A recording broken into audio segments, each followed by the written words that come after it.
మీ ఎలాంటి వ్యాపార ప్రకటనలకైనా వెంటనే మా ఛానల్ సంప్రదించండి. అందరికీ నమస్కారం. నేను శిరీష. ప్రస్తుతం మనతో పాటు ఉన్నారు ప్రముఖ ఆధ్యాత్మికవేత్త జ్యోతిష్య పండితులు రామదాస్ శర్మ గారు. గురుగారితో మాట్లాడతాం. నమస్కారం గురుగారు. నమస్కారం. గురుగారు, జులై మాసంలో కర్కాటక రాశి వారికి ఎలా ఉండబోతుందంటారు? ఎలాంటి జాగ్రత్తలు తీసుకోవచ్చు అంటారు? ఆర్థిక పరంగా, ఆరోగ్యపరంగా ఎలా ఉంటుందంటారు? ఈ మాసంలో వీరికి గ్రహ గోచారం కూడా ఎలా ఉంటుందంటారు? అమ్మా, ఇప్పుడు వీళ్ళ గురించి చెప్పేప్పుడు మనం మాట్లాడుకునేప్పుడు కర్కాటక రాశి వాళ్ళ గురించి, కర్కాటక రాశి అధిపతి చంద్రుడు.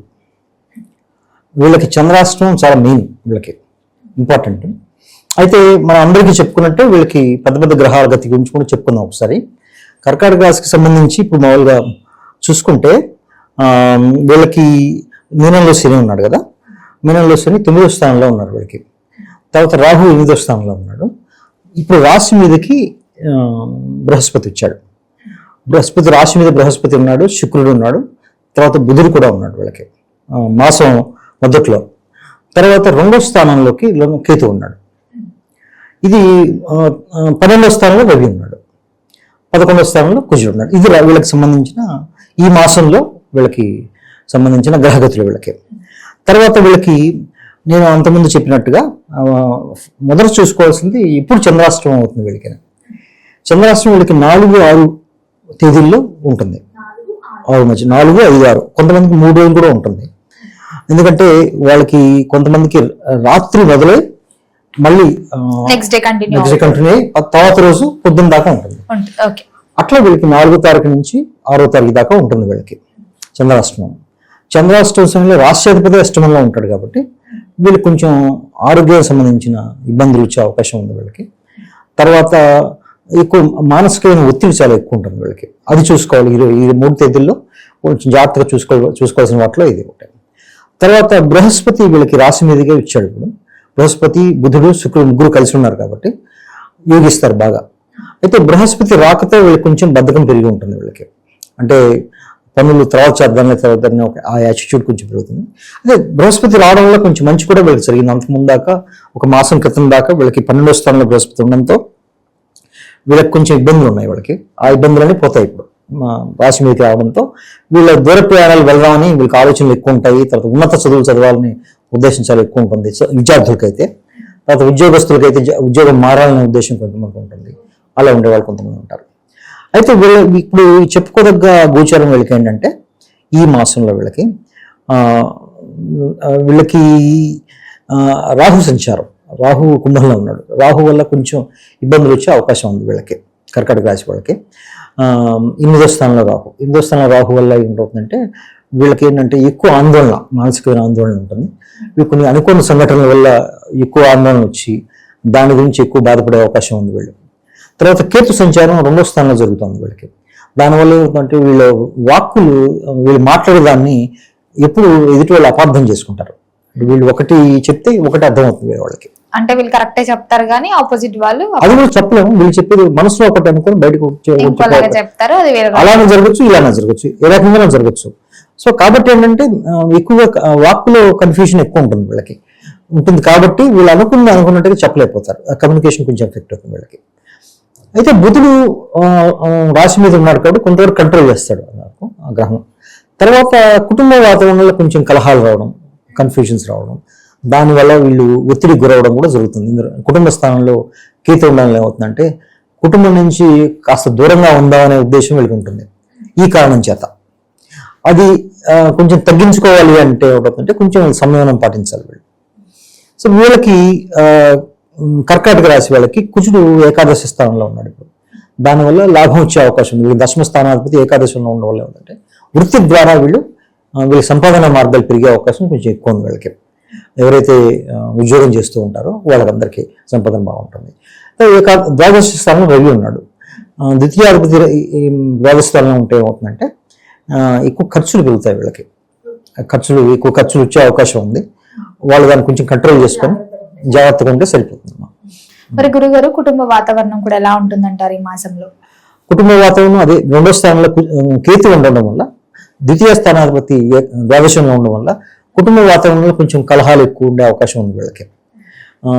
కలహాలు వాళ్ళు ఏమనుకోవాలంటే కొంచెం సంయమనం పాటించాలి. ఈ కలహాలు శాశ్వతంగా ఉండవు అనుకొని కొంచెం సంయమనం పాటించి వీలైతే కొంచెం సర్ది చెప్పే అలవాటు వీళ్ళు నేర్చుకుంటే అది తగ్గే అవకాశం ఉంది. ఈ కలహాలు ఎక్కువ ఉండదని కూడా అది అర్థం చేసుకోవాలి వీళ్ళు.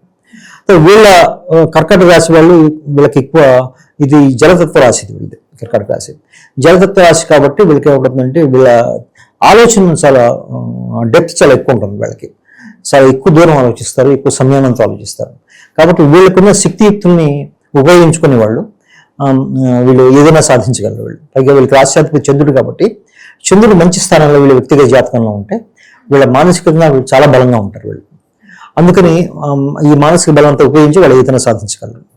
ఇప్పుడు వీళ్ళు కుటుంబ కలహాలు ఉన్నప్పటికి కూడా కొంచెం వీళ్ళు సంయమనంతో ఉంటే పోను తగ్గిపోయే అవకాశం కూడా చాలా ఎక్కువ ఉంది.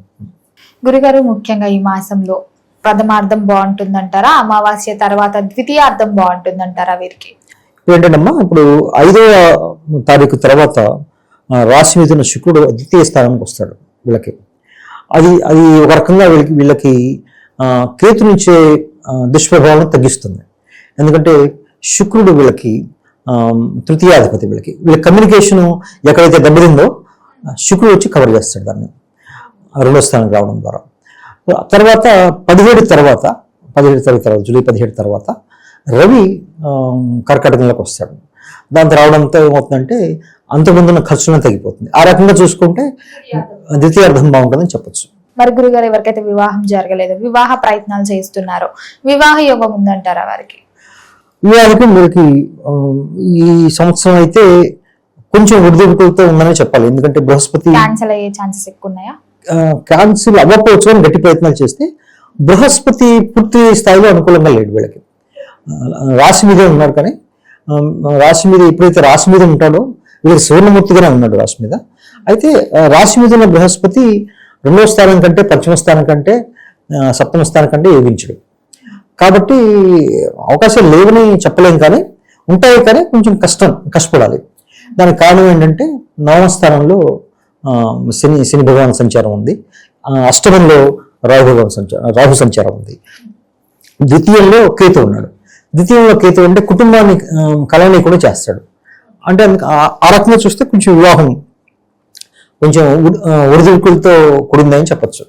కొంచెం గట్టి ప్రయత్నం చేస్తే అయ్యే అవకాశాలు కూడా లేకపోలేదు, ఇందులో శుక్రుడి ప్రభావం చేత.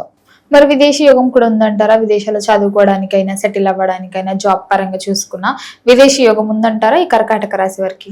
17వ తారీఖు లోపల ఎక్కువ అవకాశాలు ఉన్నాయమ్మా. ఎందుకంటే రవి దీన్ని సపోర్ట్ చేస్తాడు, ద్వితీయాధిపతి ద్వాదశంలో సపోర్ట్ చేస్తాడు. కుజుడి ప్రభావం వల్ల కూడా వీళ్ళకి ఎక్కువ అవకాశం ఉంది. తర్వాత రాహు కూడా 8మంలో ఉండి వీళ్ళకి ఈ విషయంలో హెల్ప్ చేస్తాడు. అవకాశాలు అయితే బాగానే ఉన్నాయి వీళ్ళకి. మరి గురుగారు, ఈ మాసంలో వీరికి ఆర్థిక పరంగా ఎలా ఉంటుందంటారు? ఆరోగ్య పరంగా కూడా ఎలా ఉంటుందంటారు? ఆర్థిక పరంగా కొంచెం మామూలుగా ఉంటుందమ్మా. ఆరోగ్యం కొంచెం జాగ్రత్త చూసుకోవాలి. చంద్రాష్టమం అయినప్పుడు కూడా కొంచెం జాగ్రత్తగా చూసుకోవాలి. వీళ్ళకి చంద్రాష్టమం 4-6 మధ్యలో అవుతుంది. వీళ్ళకి 4వ తేదీ 6వ తేదీ మధ్యలో చంద్రాష్టమం ఉంటుంది. ఆ సమయంలో కొంచెం ఆరోగ్య విషయంలో కొంచెం జాగ్రత్తగా చూసుకోవాలి. ఆ తర్వాత అంతా ఆరోగ్యం బాగానే ఉంటుంది వీళ్ళకి. ఈ సమయంలో కూడా బాగానే ఉంటుంది, ఒత్తిడి కొంచెం చాలా ఎక్కువ ఉంటుంది ఈ సమయంలో. అది కొంచెం అనుష్ఠానం చేసుకోవడం ద్వారా తగ్గించుకోవచ్చు. కొంచెం జపతపాదులు చేసుకొని తగ్గించుకోవచ్చు వాటిని. మరి గురుగారు, ఈ మాసంలో ఏ దైవారాధన బాగుంటుందంటారు? ఎలాంటి పరిహారాలు చేసుకుంటే వీరికి మాసం కలిసి వస్తుందంటారు? ముఖ్యంగా గణపతి ఆరాధన చేయాలమ్మ వీళ్ళు. ఎందుకంటే ద్వితీయ స్థానంలో కేతు ఉన్నాడు వీళ్ళకి. గణపతి ఆరాధన చేయాలి. తర్వాత శివారాధన కూడా చేయాలి వీళ్ళు, శనికి సంబంధించిన దుష్ప్రభావాలు తగ్గించుకోవడానికి. ఈ 2తో పాటు వీళ్ళు చేయగలిగితే సూర్యుడి ఆరాధన కూడా చేస్తే మంచిది. ఎందుకంటే ద్వాదశంలో చాలా రోజులు ఆయన ద్వాదశంలో ఉంటున్నాడు. 17వ తారీఖు రాశి మీదకి వస్తున్నాడు. ఎప్పుడైతే సూర్య భగవానుడు ద్వాదశంలో ఉంటాడో కొంచెం ఇబ్బందికరమైన పరిస్థితులు ఉంటాయి వీళ్ళకి. ఖర్చులు ఎక్కువ అవడము, దానివల్ల ఆరోగ్యపరంగా ఖర్చులు ఎక్కువ పెట్టాల్సి రావడం. సో ఆరోగ్యపరంగా ఇంప్రూవ్ అవ్వాలంటే ఆదిత్య హృదయం, సూర్యాష్టమం అట్లాంటివి చదువుకుంటే వీళ్ళు మంచిది. గురుగారు, మొత్తం మీద జూలై మాసంలో కర్కాటక రాశి వారికి ఎలా ఉంది, ఎలాంటి జాగ్రత్తలు తీసుకోవాలి, ఎలాంటి పరిహారాలు చేయాలి తెలియజేసినందుకు ధన్యవాదాలు. ధన్యవాదాలమ్మా.